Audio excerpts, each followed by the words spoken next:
Hello guys, right, we're going to do Homicide 101 for the third time. I believe it's the third time, could be the fourth. I think it's the third actually. But yeah, we're going to do 101. Let's see how it goes. Let's see how it goes. Also, before I'm going to hit them with some new information that I acquired from News Now Yorkshire. Let's see how they handle this. Both times they have obstructed me. I believe the videos are on here, guys. Fucking hell, guys. Right, so yeah, so let's see how this goes. I'll come back to you. Thank you for calling 101. We're connecting you to Cleveland Police. No, If man. you require an alternative force, press hash.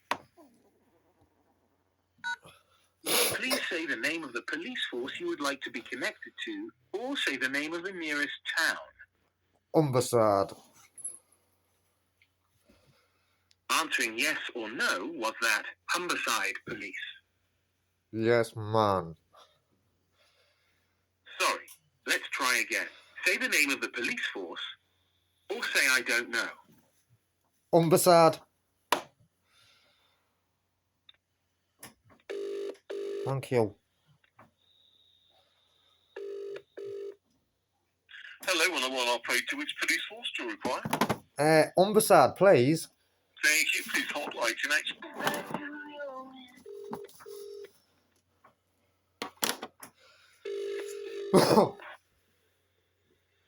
Good morning. Thank you for calling Homicide Police got to go on through all emergency this line. bomber The Chief rascal Constable stuff. will deal with your It's on inquiry as about quickly as sheds. I bet he possible. goes on about sheds and all that. Knowing that No. our 101 line is Lives the in a right way shed. to get you the help that you need. Move back. If you are reported an uninjury road traffic collision, theft, criminal damage, theft from or damage to a motor vehicle or a shed burglary, you can now report this online via our website. Because we don't like to deal with the public anymore. Provide you with a crime number and be in touch with you to explain what happens In next. about a month's If your time. call is about dog fouling, abandoned vehicles or fly tipping, then please replace the receiver and report this to your local Phone council. our If you colleagues still at wish the to speak to council. us, please hold and we'll be with you as soon as we can. If you are calling to see if someone is in police custody and they are over the age of 18, then we will be unable to disclose this information to you. Please hold while we connect you. Thank you.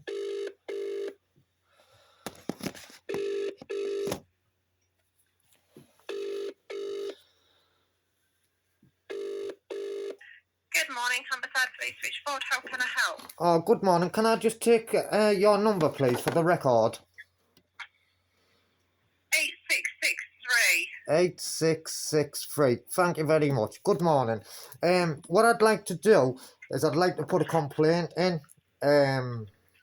A very bad complaint, actually, about Clough Road and three of the officers, one being an inspector, Clough.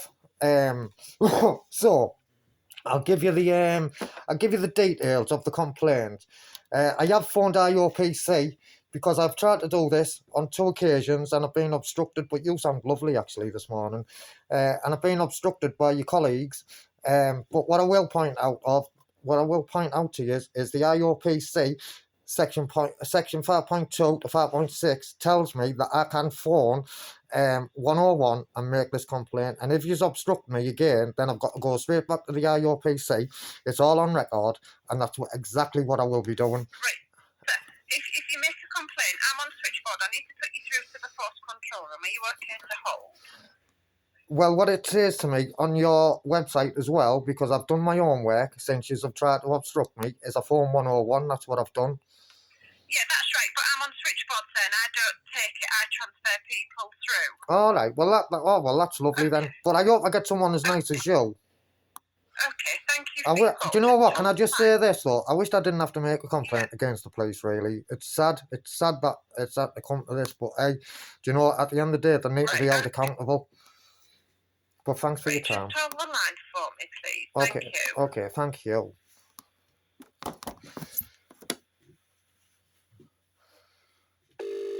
So 8663.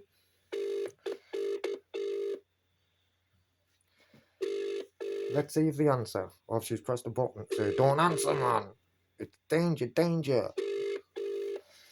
Don't find out. Police control room, how can I help?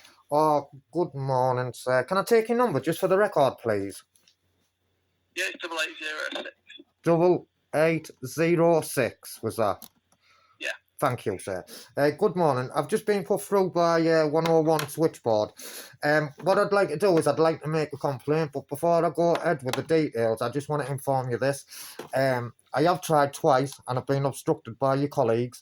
It's sad that I really have to go down this road and make a complaint against police because I don't really want to have to do it. However, when you hear what I'm going to complain about, I think that you'll agree that it's scandalous and I expect better from the police. But anyway, I've been in touch with the IOPC because, like I say, two of your colleagues on two different occasions have tried to obstruct me from making this complaint.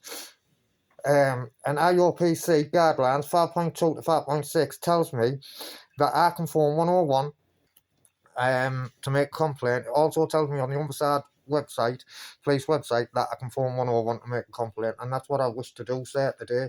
Now, what it is, the IOPC have told me that if you don't take my complaint today, then I have to go straight back to them, and that will be getting added to the complaint.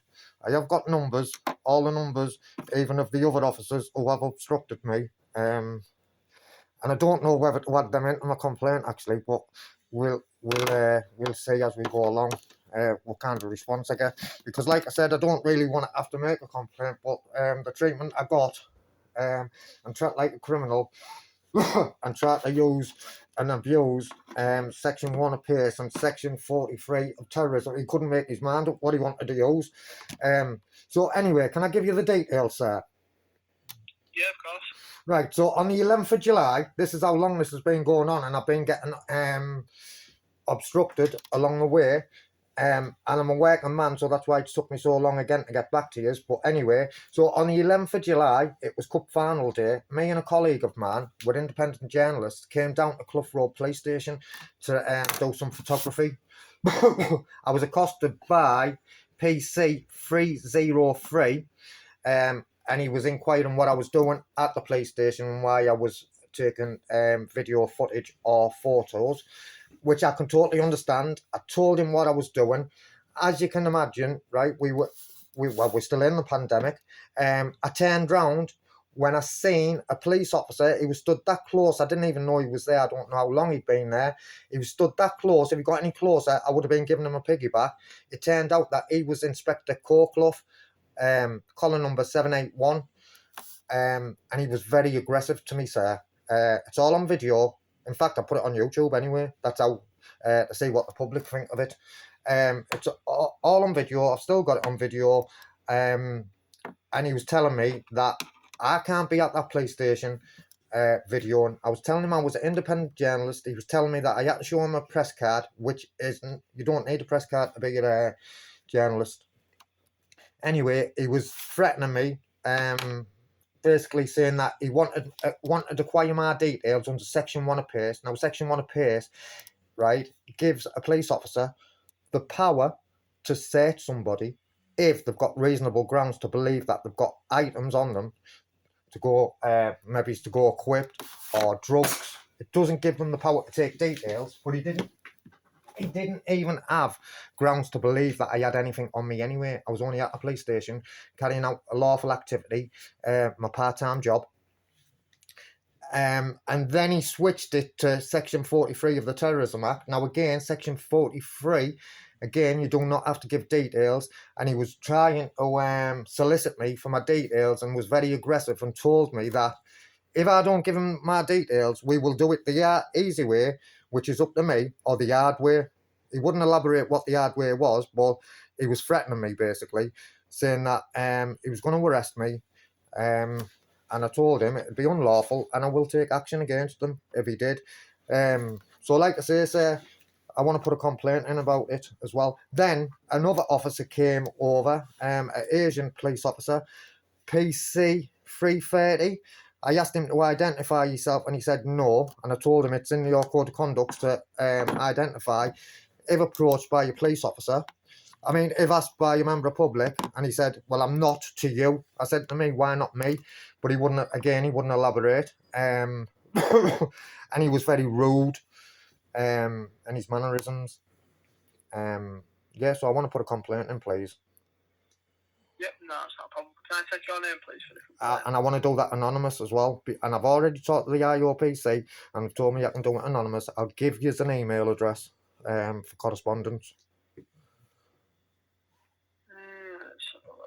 Thank you, sir. Do you know what? Do you know what? You've been professional, and do you know what? That's the first dealings I've had with Humberside Police, and I didn't have much hope. And then when I tried to phone and I've been obstructed twice, I didn't hold much hope. You know, but you and your colleague I've just spoke to before you have actually been very professional, and it's nice to see that, sir. Okay, can I take an email address for you, please? Yeah, so it's all lowercase, and it's T for Tango, O for Oscar, dot, R for Romeo, B for Bravo, at yahoo.com.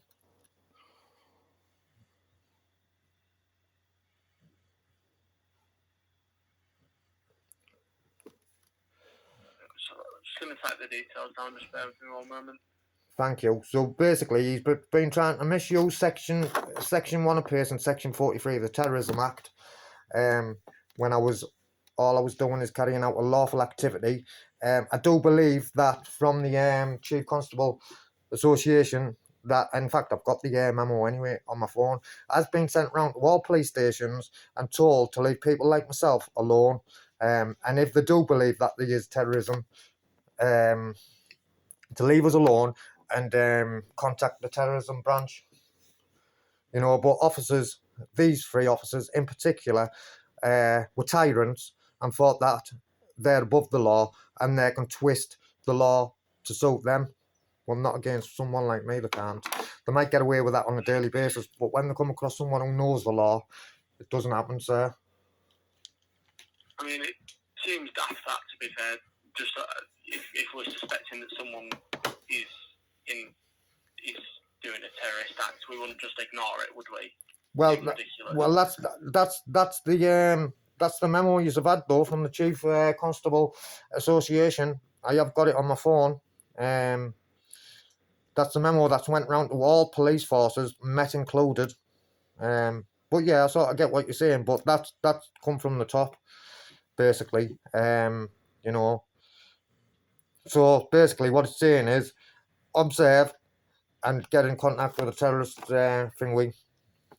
So yeah. So yeah, when I asked that PC 330, can he identify himself? What he said to me is, no, I can't. Who are you? And then I told him that he's rude, and he put rude. Maybe it is to you. So he was being rude. It's okay for him to be rude to me, he was saying.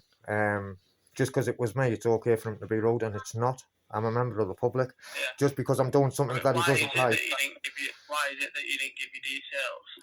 Well, because do you know what I'm doing, sir? I'm an independent journalist, right? And if you like, what's the word I'm looking for? I am exercising my rights. And unfortunately, like I said you at the start, I really wish that I didn't have to make this complaint. However, some police officers, namely these 3 on this occasion, think they can do what they want, and they can't do what they want. At the end of the day, I was doing a lawful activity, and just because it's not that they're doing what they want. It's just that they have to do their job, don't they? Well, sir, they have to do the job, but they don't have to lie and tell me under Section 1 of PACE that I have to give my details, he told me. Under Section 1 of PACE, no, I don't. And I asked him what his grounds were, right? And I cracked on. I let him, and still to this day, he believes that I thought I still had to give my details, but I knew I didn't. And if it went, I was going to see how far they were going to go, and then I was going to inform him. But at the end of the day, there's a lot of people like me out there who are independent journalists, and what it is, if a police officer doesn't like something that's happening, i.e. on this occasion, me being at a police station videoing and taking photos, if it's not illegal, then they can't come up and approach and harass and solicit members of the public for details. That's not the way it works, sir. Yeah, I mean, all we really needed your details is so we could maybe do checks on you to see if we had anything on our system. Well, that's exactly what he wanted. It just seems a bit sort of seeming though. If it seems odd or it seems strange, seeming odd and strange is not against the law, though, sir. No, but it's still something that we need to. No. It doesn't necessarily have to be against the law and an offence ongoing at the moment for the police to act on something. We have reports all the time of suspicious people, sort of, not specifically committing an offence at the time, but we still have to act on that suspicion, don't we, to try and prevent crime. That's one of our jobs. Again, though, with all due respect, suspicion is not a crime, sir. And at the end of the day, until I'm not saying you did, but what I'm saying, sir, right, is until he get the facts, right, he should not. Right, he come up to me. I told PC 330 what I was doing, and that should have been left at that.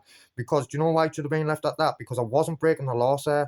So therefore, they had no reason. They were surrounding me, and that's also as well that Inspector Courtclough. I mean, if that's an inspector, imagine how he's train these PCs. I really think it's scandalous, if you ask me.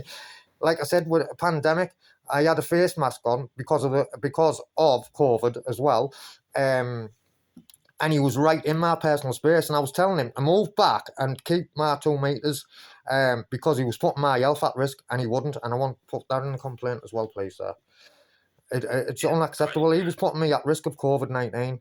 I'm in a vulnerable group, actually, and if I'd got COVID and died, right, my family would have been suing. And I've got a good man, depending on how this complaint goes, whether I'm going to sue you. And I've already got a case against a different police force.